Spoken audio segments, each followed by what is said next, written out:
Добрый вечер. Как твои дела? Меня зовут из раз сделать пример лжи Буш. Я хочу России. Почему России? Да тяга кое мураria кирухия. Да тяга кое и кореай и тафити тяга. E pai tēnā pātai ki au. E ki atu ki a koutou. He hiahia nōna. Terapea. E te nui nā te wā. Ka mōhio i iaia mō nā wairuatanga o tāku rehea nāhere. Kāre he tēpinga. E hara nāku noi kōretanga. Whakatīnana tēnei haerenga roa. Nā muri o te wāo nui a tānei. Nā whikau o tāku uiwitia. And welcome to the English part. What I just said is that RAS will be doing... That's right, folks, you saw the Russian flag there. RAS is going to Russia. More details shortly. It's going to be a long, very, very long video. Stay tuned. Stick around and we'll crack on with this massive announcement. This is going to be a long one, so grab a cuppa, grab a beer, grab a water. Bushcraft there it goes and walk a long ass country like Russia. This is going to be a freaking interesting video, folks. Yeah, why not, eh? Let's just go walk a country. Okay, cue the intro. Kia ora folks, RAS your local Bushman here.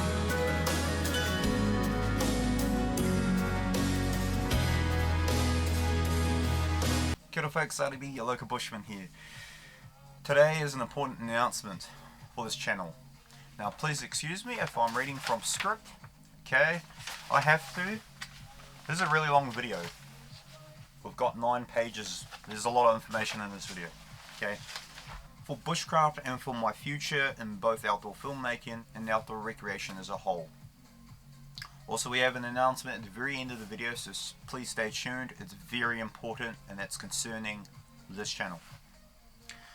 I have been thinking about this for a while, and the super short answer is I'm off to Russia, planning departure in roughly 2023-2024, to be determined as the current time. Now, before we go into great detail, I would like to address some points. Specifically, to not be aforementioned on here, YouTube, what I like to call the T-virus. Yes, that is a original reference, and this is not an anime or gaming channel.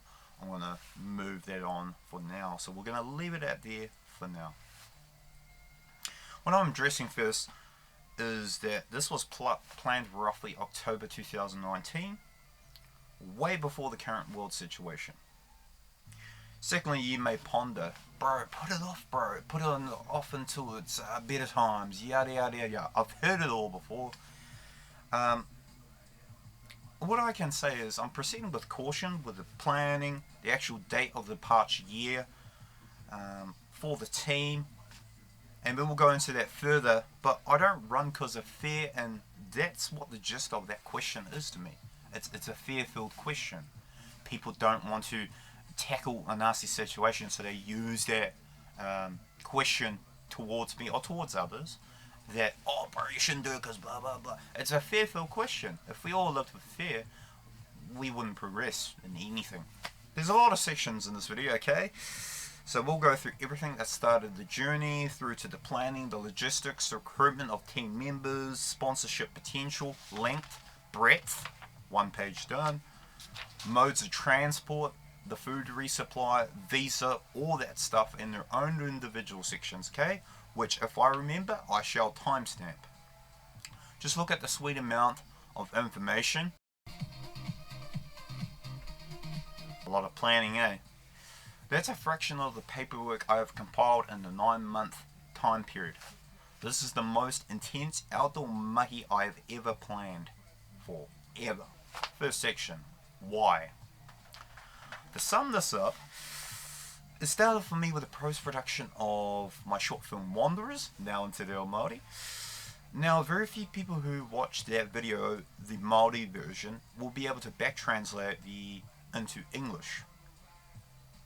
An English context that is suitable for this section. And that answer for this section right here is in that video completely. wholeheartedly. It's in that video.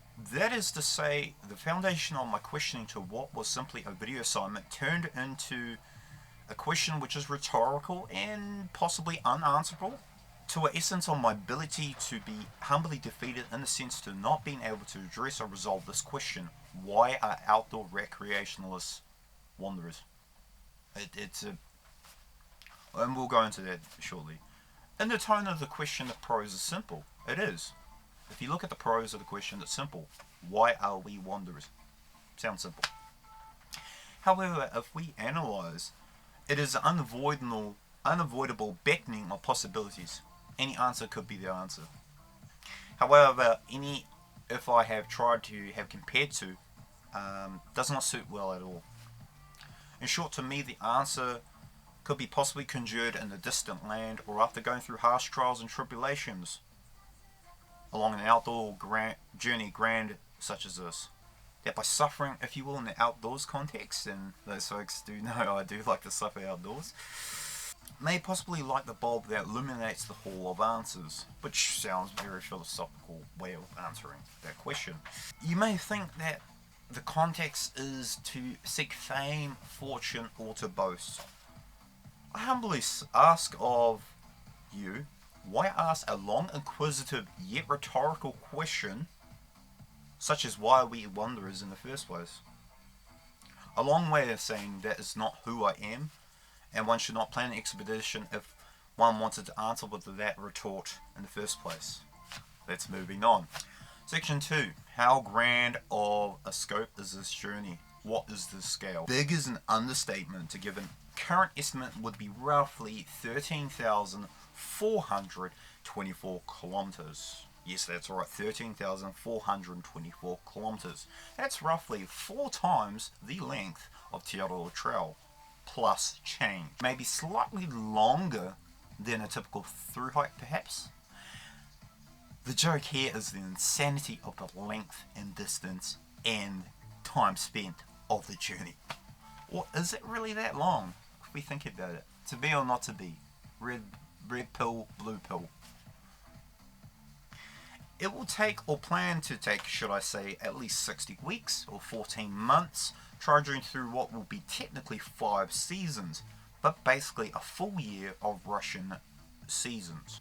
And it will take a group to do this, hence why I have actively started seeking people to join this expedition. There is interest as well, which is a good thing, and that is covered in the 10-member section. Okay, next section. How will this journey be undertaken? It's a very good question, and to sum it up, any self-powered means, although there will be other modes of transportation involved, which I shall cover in this section. This expedition is a point A to point B journey. I'll have a map somewhere around here somewhere, even though there's one on the board. There will be a map popping up somewhere in the relevant section, so you'll know all the information as it goes. The main method is good old through hiking, backpacking, tramping, one foot in front of the other. Now, due to seasonal or route differentials, which will be discussed in that section specifically, there will also be a water route of roughly 3,000 or so kilometers, which may or may not be entirely feasible. Might not entirely be feasible to be completed.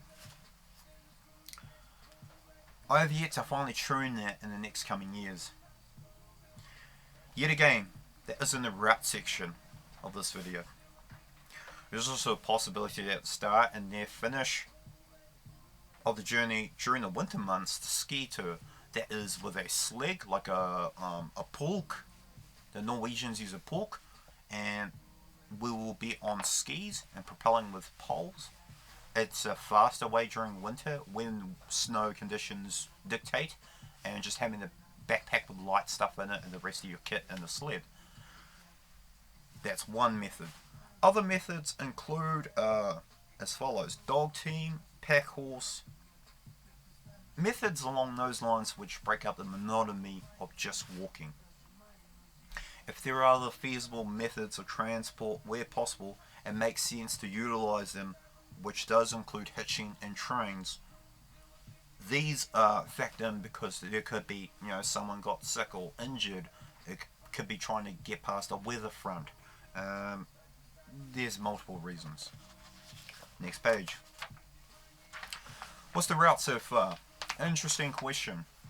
There's going to be an infographic somewhere along this video of the route. So just take this information as it comes and you'll see the picture illustrating everything. The route as of August 2020 is to go from, and please forgive me, my Russian, I am still learning here, Bukhta-Tudushi. So this may sound controversial, to either near or on the Crimean Peninsula. Yeah, very controversial topic. The actual end possibility would need to be negotiated with the Russian and New Zealand governments respectively. Although I am aware of their political views, for me and the sake of the team, I will have to work with both sides to get the best possible outcome for that. Now, the route, there has been the route to date, has been 4 renditions of routes.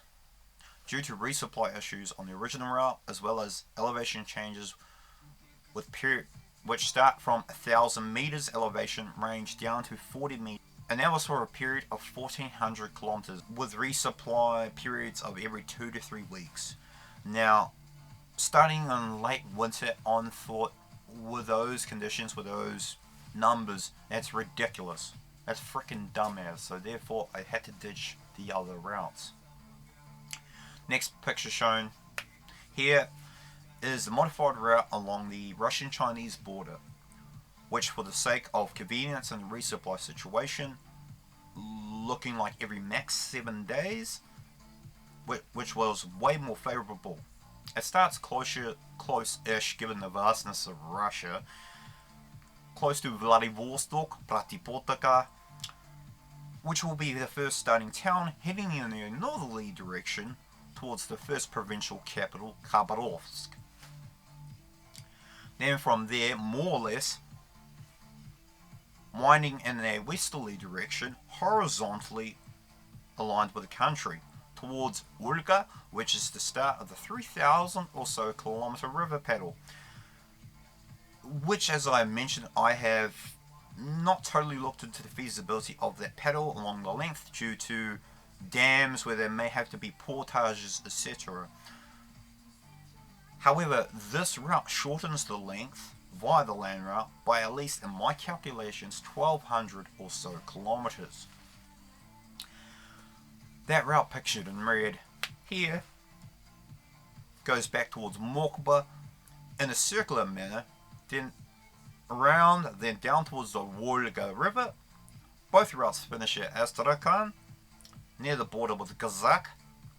Then the route heads towards in a desert-like country of Kalmykia, the only European Buddhist country, towards the Caucasus, home of the Parkia people, and then on to the coast of the Black Sea. Now, this route was chosen for many, many reasons. There's 5 reasons. A. It follows more or less roads. Easier road walking than finding hiking trails all the time that line up, specifically horizontally with the breadth of Russia. Very hard. Some of it will be hiking trails, though my estimate of the 13,000 kilometers, roughly 27% so far, is hiking trail. Plus, if it was entirely hiking trail, seriously, 13,000 kilometers, it will get boring. Let's just be quite frank here.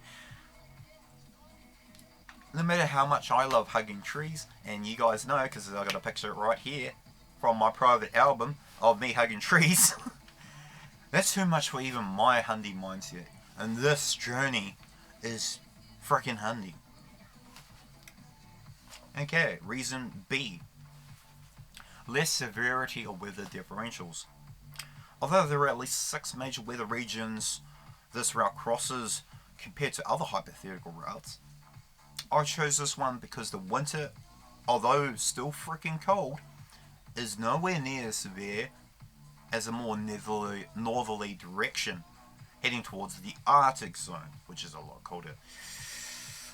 Late winter there is minus 40 Celsius and worse and below.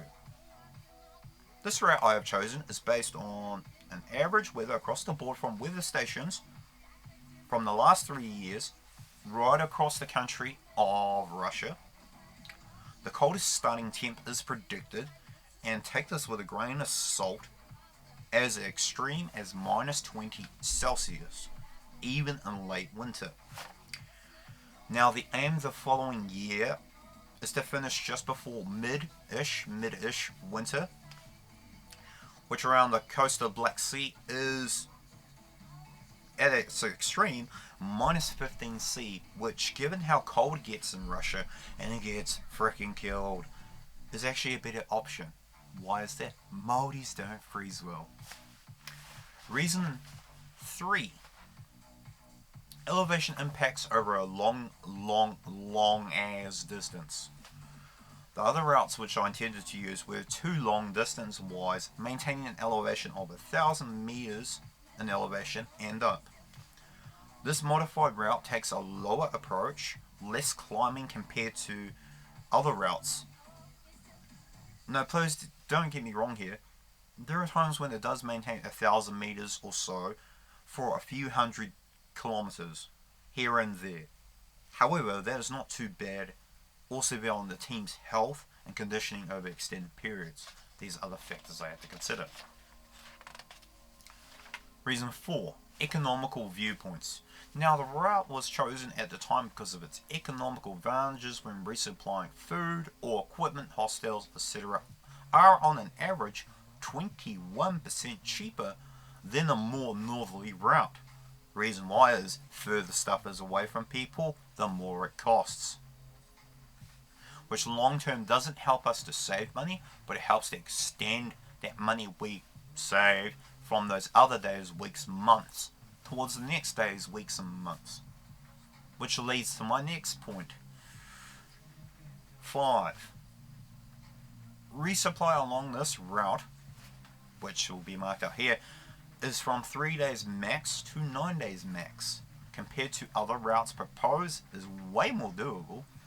And the vastness of the hypermarkets, that's the Russian version of supermarkets, and villages along the route in general, is going to have a greater logistical impact on the team in our favour than different routes, which could be shorter.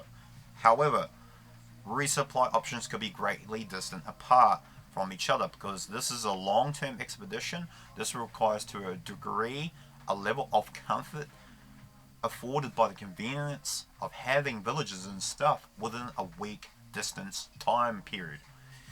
I'm pretty sure we can't wait longer than 8 days as a team to get that borscht, blinis, and water into us. Okay, next section.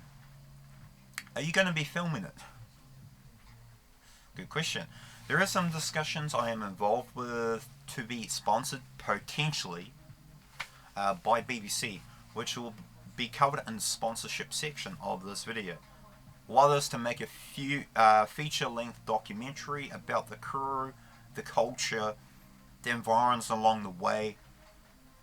From a filmmaking narrative, I have yet to come up with a decent storyboard or a production plan, but in the next year or two, jar willing, I shall come up with a suitable plan to sway potential parties' interest. Next section. Was there any external influences that inspired this decision or expedition? It's a very... This one in particular is a very long section, folks. I'm just going to be quite straight here. Short answer, yes, there were.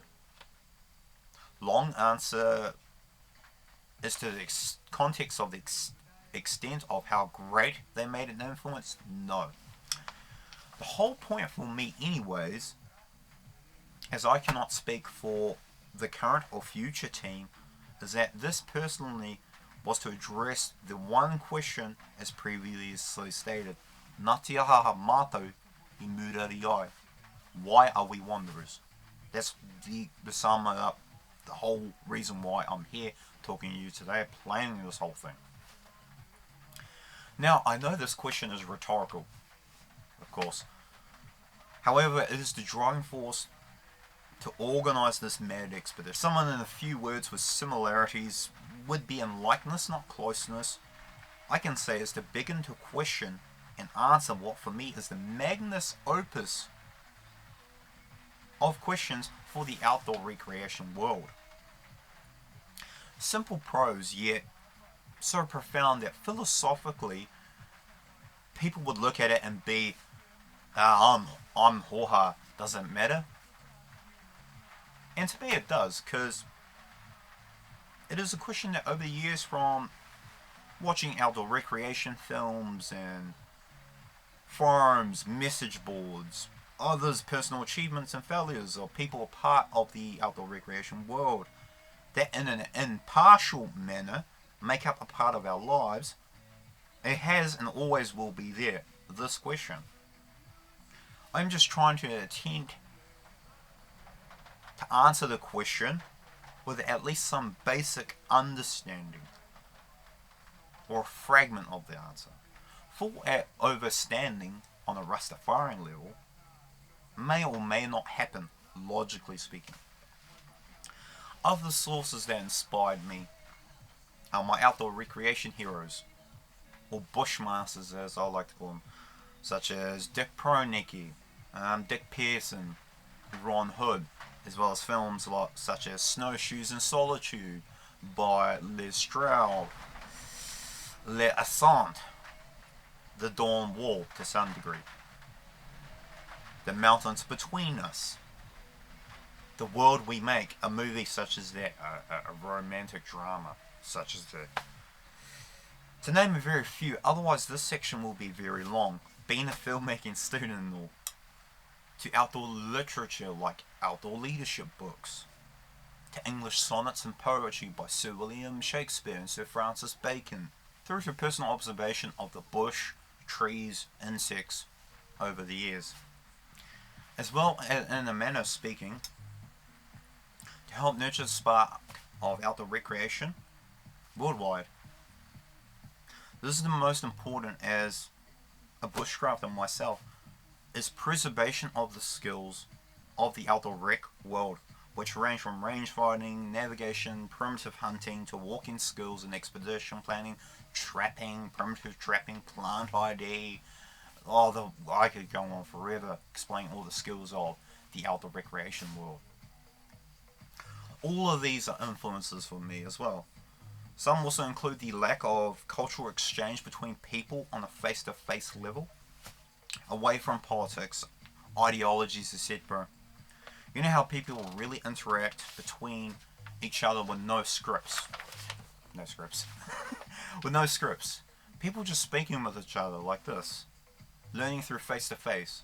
Not on a bloody smartphone all the bloody time, and doing the, I'm interacting. That's false interaction. These are all the reasons why I want to do this. On a deepening reason as a RAS. Ja plan that question in my eights. I reached Ja eights to I write on this reasoning. Your words on the power. Ja shall deliver ya to righteousness, yes I ya. On a bro level, partially to the world being, I like to say, less hui mu, more doing. Less talking, and just do the bloody outdoor recreation activity. People talk too much about being this or doing that. On a non-comparative level, for me, actions speak not only louder than words, but action validates thought. Participation, that's the key. Doeth and succumbeth in the moment of time, motion, and emotion.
говори, что мы опоздали. Ты чувствуешь свет между нами. Мы так хотели, так искали. Счастье накрыло, как цунами. Не говори, что мы опоздали. Ты чувствуешь свет между нами. Мы так хотели, так искали. Счастье накрыло, как цунами. Я упрямо подниму глаза навстречу. Ты видишь там бесконечность. Не пугай меня, я знаю, так не легче, когда любовь безупречна. Ты мне совсем не враг. Я прошу, сделай мне навстречу шаг. Глупо, но не смешно. Вижу, тебе совсем не все равно. Не говори, что мы опоздали. Ты чувствуешь свет между нами. Мы так хотели, так искали. Счастье накрыло, как цунами. Не говори, что мы опоздали. Ты чувствуешь свет между нами. Мы так хотели, так искали. Счастье накрыло, как цунами.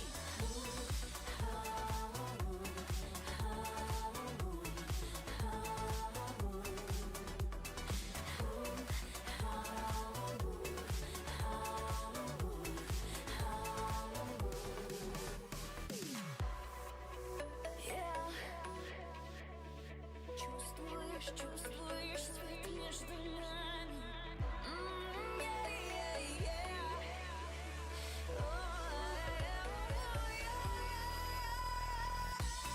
Не говори, что мы опоздали. Ты чувствуешь свет между нами. Мы так хотели, так искали. Счастье накрыло, как цунами. Не говори, что мы опоздали. Ты чувствуешь свет между нами. Мы так хотели, так искали. Счастье накрыло, как цунами. Alright folks, welcome back. Just having a short intermission at the moment.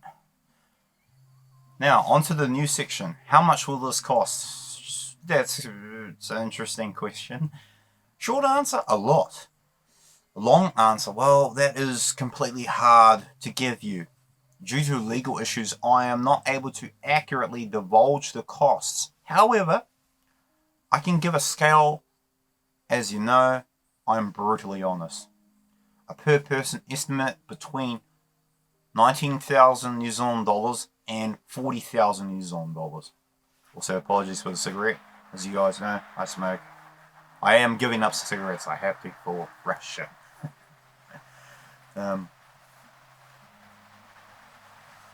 Now, of course, some personal investment is required. However, not all of it will logically be able to be sourced personally. Expeditions in most cases don't do that. Now, you may think that is a lot. And well, yes, it is, simply put it. However, you have to factor multiple things into the equation, such as the economic scale of Russia versus the New Zealand dollar, which for a while, and more or less still is, even with the current worldwide situation of the T-virus, is 49% cheaper than New Zealand's dollar, economically speaking, and country lifestyle.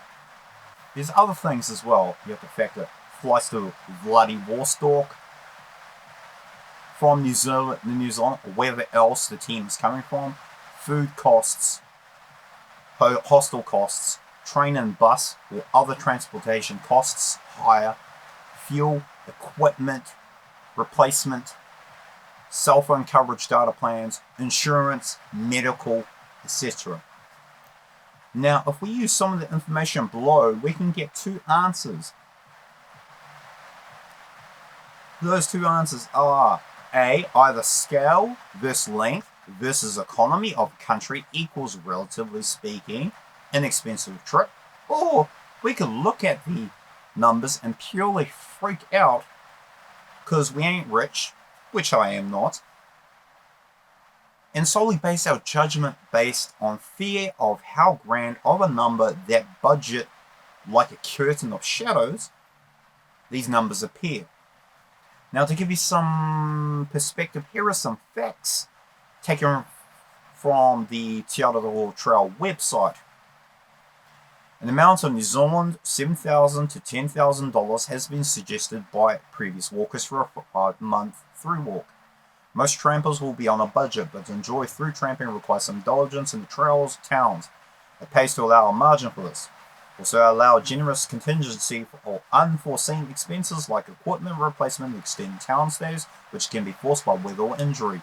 Don't scrimp on essential equipment like personal locator beacons, which are critical in the case of injury or emergency. It's better instead to delay a through tramp until you have enough money to comfortably cover all expenses. However, what this fails to tell you is there are other costs involved, such as cell phone plans, insurance if you need it, and that is the same for any other through-hike journey as well. There are other factors which come into play, like visa costs or travel or a contingency budget. So if we try to use that analysis onto an expedition scale, such as this expedition I'm planning, we would only be let down. And that is the target. That is for a target of 5 months in New Zealand with the economy of New Zealand. So back to my first answer, we have to scale accordingly versus scale versus length versus economy of country. Now, this current section, cost, finance, will cover some of the sponsorship, okay? A little bit, not so much. I legally can't say too much, but I can tell you a little bit about it. Now, it is known to some degree that yes, most expeditions, if not all, to a lesser degree, or rather, are indeed factually backed by a financier or sponsor of some sort, whether that is money, equipment, perhaps a friend who knows places to stay for a koha, or a donation for a few nights for the team, etc. Due to the scale of expeditions, you have to be reasonable and look for other ways to support the operation of the team and expedition's aims. In hindsight, bro, use your bloody head, baby, stay to you, is key. Due to the amount of equipment involved as well, for a team of up to 4 people, logically it makes sense to seek sponsors. Starting locally, I will be involved with letters of intent for sponsorship for Arn, Macpac, Kathmandu. I'll put all their label brands and logos all up here, which are pre-drafted as we speak. A few other companies as well, such as Icebreaker, is very important too. Then on to international companies like Patagonia, Marmot, etc. Okay, next section, visa. This is tricky because I can't speak for international team members that are currently or are going to join. I can only predominantly say for the New Zealand team. Okay, for local team members, I'll be applying under a business visa, as the terms are more flexible than a tourist visa, but also due to the length of intended stay in Russia, this would only be suitable route to go. I briefly looked into the application process, which also requires a sponsorship letter last time I checked. So if you're Russian, help a brat out. For the international members, I'm going to do my best to see if I can put them under a business visa with the New Zealand team. If I'm able to do so, I will help them as best as I possibly can. Moving on. Team members. Okay, so from last time I checked, there is one local team member in Aotearoa, New Zealand, as well as an American chap who will be a translator supportive role. But I'm actively still seeking for 2 others to join. Yes, given the current world situation, it is even harder than my previous search attempts, but I still hope for the best and keep moving forward as much as I possibly can. Everyone is equal in the team. I'm just simply organising the whole process. I am not the team leader, and as of now, There is none. Just people helping each other out. There is an option every day to have an elected person to be, let's say, day leader or team leader. You know, how much distance we got to go, what's the weather looking like, making sure everyone's had a break, etc. Although I do acknowledge for certain sponsors, they do require a quote team leader, or a person to blame, or somebody in charge of the operation. That is yet to be finalised, and when that point has to come to that point to elect a team leader, we'll finalise that and make a decision. Others who are coming along for the journey are coming for their own personal reasons, and for that fact alone, I cannot and shall not answer for them their reasons. As stated, I've listed my own reasons why I wanted to do this, why I'm making this video, why I've made so much planning. Okay, so welcome to the next section, research process. This is freaking intense.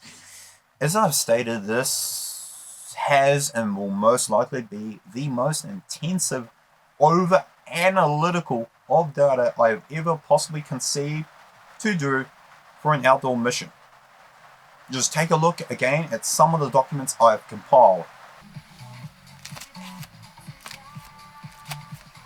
There needs to be a lot of research involved, and I'm thankful that Jar gave me a strategist brain. Coupling this with my Russian and Te Reo Māori language learning, as well as still continuing with my filmmaking studies while planning this on top of it, is quite overwhelming, to be honest, but I must trudge forward. Okay, so this cutaway, I'm just basically explaining to you guys the vastness of these papers. Now, this is only a fraction of the planning that's been done and involved in the last 9 months. I'm going to briefly go through some of these documents, although I will put some pictures and informational pieces along on the screen. This one is complete estimates, economically speaking, of all the journey, the whole length of the journey. So we start with hostel costs. So I'm going to bring the camera up here. Now, this information is not totally accurate. I have not updated it in the last 3 months due to the current situation in the world. So this is only going off from previous to 3 months, but they're still fairly relevant today. So the first starts off with hostel costs. Okay, I'm not going to show you the details. I'm just going to basically fly through this.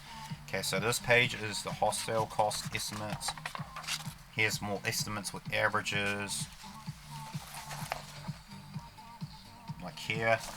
Now we go on to next page, which is roughly per person. Everything's done per person in the estimates, and that's across 60 weeks. So everything, economically speaking, is across 60 weeks. Okay, so we covered the hostel costs. This is the 0-day food costs. Okay, which just basically highlights some of the costs. Okay, that's for 0-day foods. Now, roughly how it's going to work is it's 5 days on, walking, trudging, 2 days off. So a 5-day walking or working week, 2 days off. That's what this section, this page right here is for, 0-day food. This is running costs. So running costs is for fuel and that. Now, we will be using multi-fuel burners. Those are the gasoline, high altitude type stove sets. It's the only economically wise, suitable thing to use. So we've got running costs, and this is based on, I can show you right here. Can I? Yes. Okay, I can show you some of this. For a 1 litre of gasoline, 220 gram Ranger isobutane cylinder, average per person per 5-day week, 5 days per 7-day week times 60 weeks, $206 NZ for 60 weeks.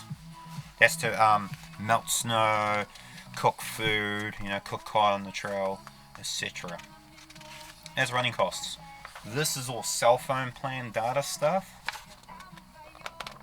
Okay. This is not really relevant at the moment.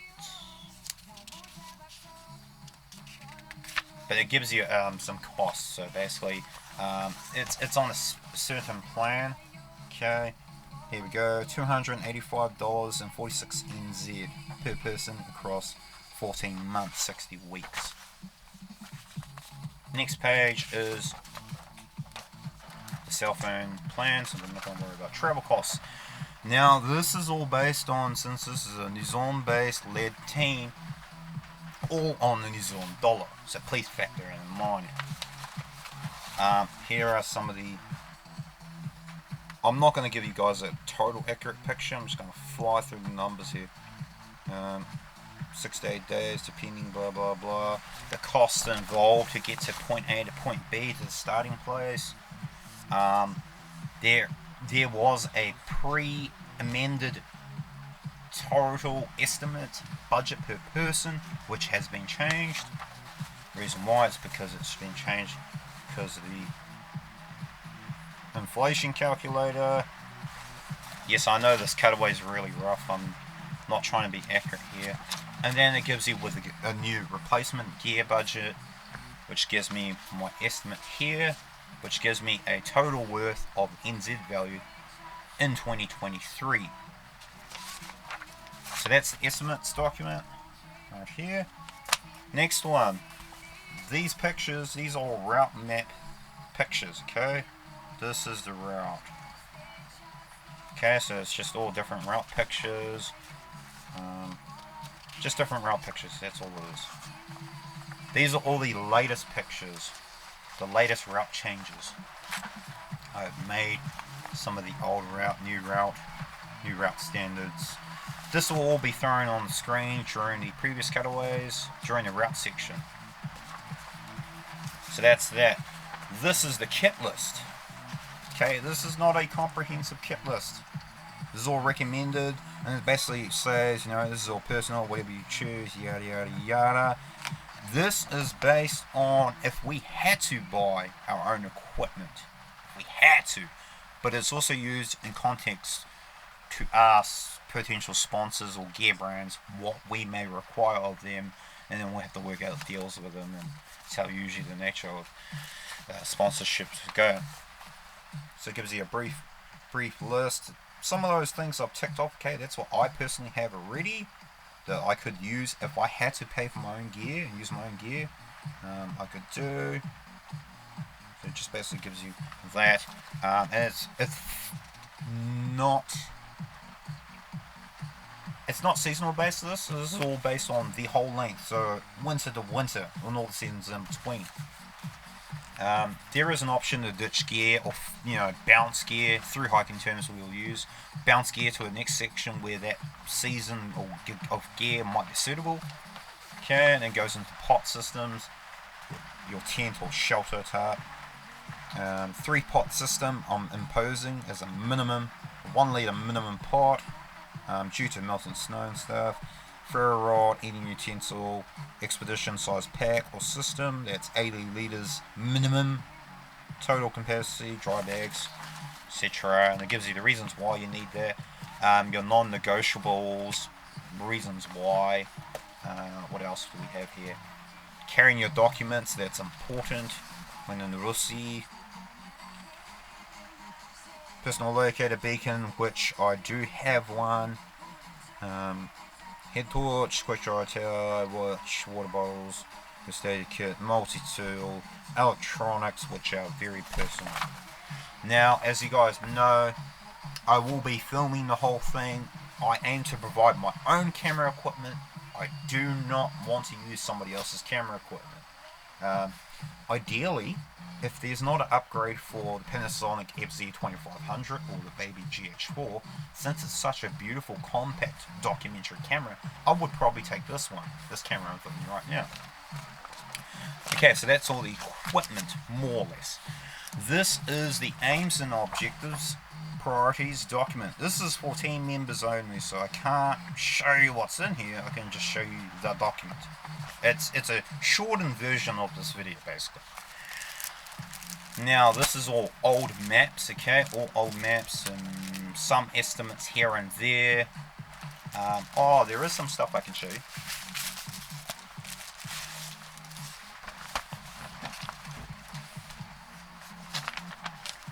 Now this one's pretty good. Apologies for the blue ink, but this is a example food resupply lists. Of course it's going to change due to seasonal things. It does say that. As I said, this is not to be super accurate. I'm just flying through it here. This is all based on the averages.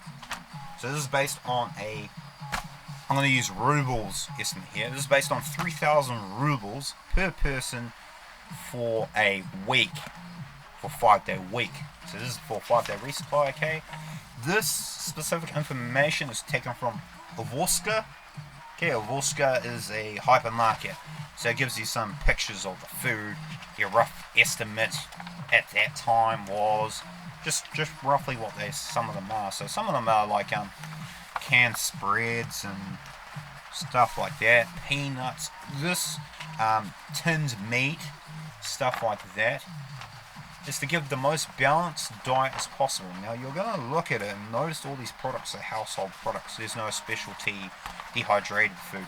Very hard to find dehydrated, tramping, hiking type, just add hot water type food in Russia, aside from MREs. Very hard. So for that reason we're going to have to actually use proper grocery supplies because it's the cheapest. The rough budget for that, I can tell you now, this is not accurate. This is information I can give you for 60 weeks, 14 months, and this is for on-trail costs for food, okay? $2,915 to $4,372. Most of the journey, most of the cost is taken up in food. That's for 0-day food and for on-trail food. I separated into two lists because I wanted sponsors and potential team members and that to have a look at it and be able to discern, okay, what's that real cost? This is an old rendition on estimates. It's another rendition. This is all help with my planning, more or less. All these documents here. Yeah, it's more or less just heaps of them. As I said, this is only a fraction. Now, this goes into sponsorships and seeking funds. We've got some from BBC, from National Geographic, from the Royal Geographic Society, Journey of a Lifetime Award with Royal Geographic, an expedition handbook which has got so much information, particularly for filmmaking and stuff like that. A lot of the stuff here is looking for sources of money, for sponsorship. Yeah, like this, there's so much, like choosing expedition stuff, and what else? Other funding sources, grant giving organisations. There's actually 6 booklets on sponsors. This is worldwide, so it applies to worldwide expeditions. Some are specific for certain things like mountaineering, ice thing, etc. But that's basically it. That's this cutaway of all the documents. This is only a fraction of the documents, okay? I can't legally show you all of them. However, I can show you these ones, okay? Because I want to be as brutally honest with you guys as possible. And potential team members or sponsors might see this video. So that's this cutaway. And that's about it I can tell you about it so far. There's some other bits and bobs. However, there are so many small things that will not fit into each section, so I've left them out. Or otherwise, this script right here will be 12 pages long, and it's 9, so I wanted to shorten it. Alright folks, we'll be back in a few seconds. We're just going to have a little intermission break.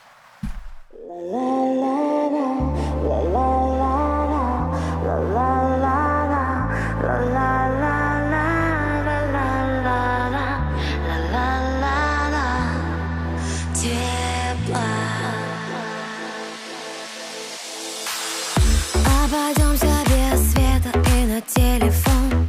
Снимем то, что сотрем потом. Чтобы не было лишних. Пусть игра на 2 фронта, это не мое. Но для девушки важно, когда ее больше, чем как когда она, будь то невеста, любовница или жена.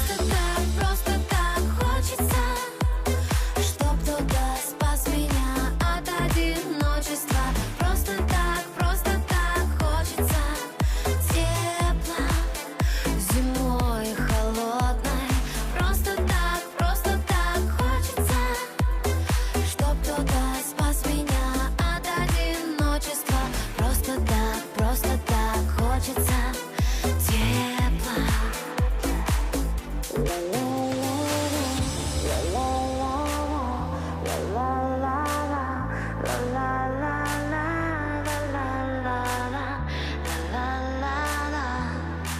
Тепла.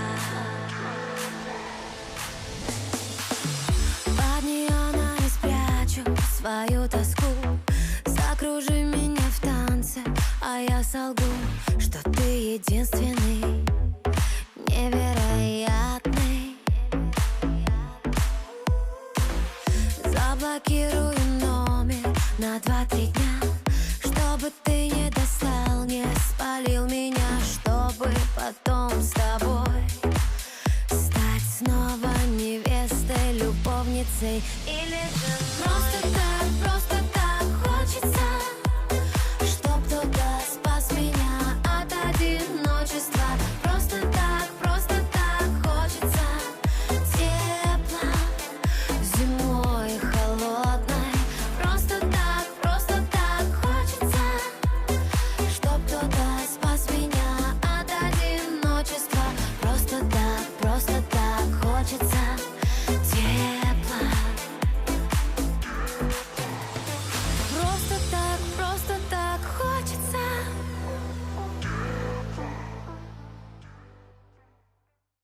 Tēnā welcome back. To coincide with this massive announcement, I'm doing a massive giveaway, which includes a pack and a bunch of outdoor gear, just a whole bunch of stuff. Now, the NZ value is roughly 400 to 500 New Zealand dollars. This is the biggest ever giveaway I've ever done, ever. It's actually my only third one. My last giveaway was valued at 150 New Zealand dollars. This one's valued at 400 to 500 New Zealand dollars. Now, this one's very interesting because it relates to the end announcement of this video. To enter, tell me what you like about Slavic culture. It could be food, it could be women or men. You might like men, I don't know. Yeah, food, women, men. It could be,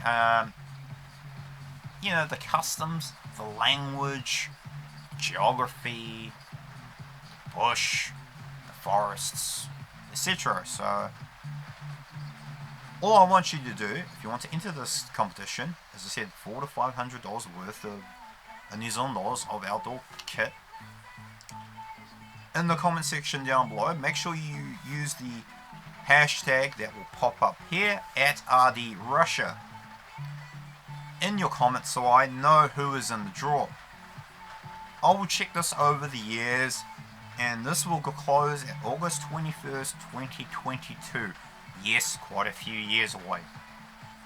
So there's plenty of time to spread the word. Now, the reason why I wanted to leave it to time is I wanted to leave it a year or two before I actually went to Russia. I didn't want to do a short time competition. I want to leave this as long as possible. Well, folks, there is one more video to do after this video. As I promised, it's a communal project. But aside from that, I would like to thank all my viewers, super fans, and fellow outdoor recreational activity YouTubers here on YouTube for the last 7 years I have been on here. It really has been an amazing time. I've had so much fun, I've met so many people, so much friends. But for me, in uploading the progression of my outdoor journey and pursuits, this is the end of the line for me. But it certainly is not the end of the trails along the infinitive road like this video would have elaborated. The guy wants to walk a country to answer a question. If you're a regular on this channel, you may have been in a loop and know about my choices to leave YouTube as a channel. This does not mean I am leaving the channel or deleting it. As an uploader and community participant in the outdoor recreation space, I am no longer part of the YouTube channel. There's no more updates. There's no more limits.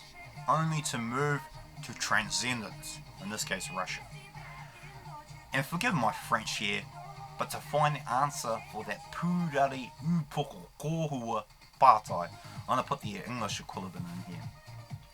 If you'd like to keep up with me on what's happening in regards to this video, the journeying, the planning, all that stuff, or able to help out with the journey, planning, all that stuff in this video, or you simply want to say, what star? Please seek me on Library, the new home of RAS Does Bushcraft. I have a link for my library channel in here. Please join me on there if you want to keep up to date with what's happening with this whole Trans-Russia Expedition, which is written in Russian on the whiteboard, in Māori, and then RAS Does Russia down the bottom.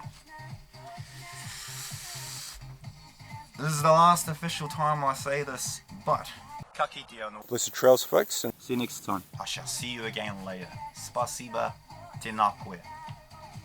Kitai waka kyuta. Tihei modio. Ja Rastafari. Blessed love. See you later, folks. See you on Library.